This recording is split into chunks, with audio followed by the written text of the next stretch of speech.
When you live in an older house, you get used to its sounds. The pipes rattle in the walls on cold nights. The floorboards creak and settle as the temperature drops.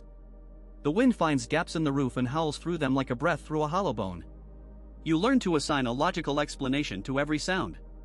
You tell yourself it's just the house.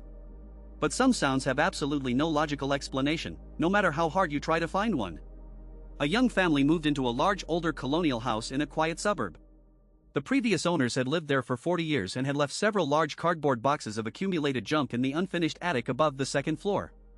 The first weekend after moving in, the father climbed up through the hatch with a flashlight to assess what they'd been left with.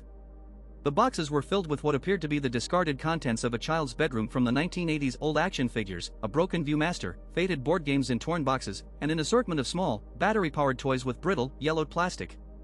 He pushed the boxes into the far corner of the attic, intending to carry them to the curb on trash day, and climbed back down, pulling the hatch shut and clicking the lock behind him. 3 weeks later, at precisely 3:15 in the morning, the mother woke up suddenly. She lay still in the dark, unsure what had pulled her out of a deep sleep. The house was silent. Her husband breathed steadily beside her. Then she heard it. Floating down through the ceiling directly above their bed was a faint, high-pitched, tinny melody. A simple, repeating tune, thin and distorted like a music box running down its spring. It was coming from inside the locked attic. She shook her husband awake. They lay there together in the dark, listening, saying nothing. The cheap, warped electronic melody played on for exactly 30 seconds, tinkling in the silence of the sleeping house. Then it stopped. Completely. Instantly. The father grabbed a flashlight and a baseball bat from the closet. He unlocked the attic hatch and pulled down the folding ladder. The cold, stale air of the attic rolled down over him like a wave. He climbed up. His flashlight swept the space. The attic was exactly as he had left it, bare insulation, exposed beams, and the cardboard boxes pushed into the far corner. He crossed the creaking floor and opened the top box.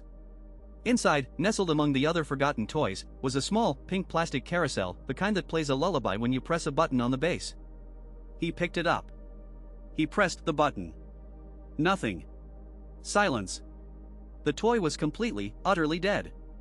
He flipped it over and opened the battery compartment. The compartment was empty. There were no batteries.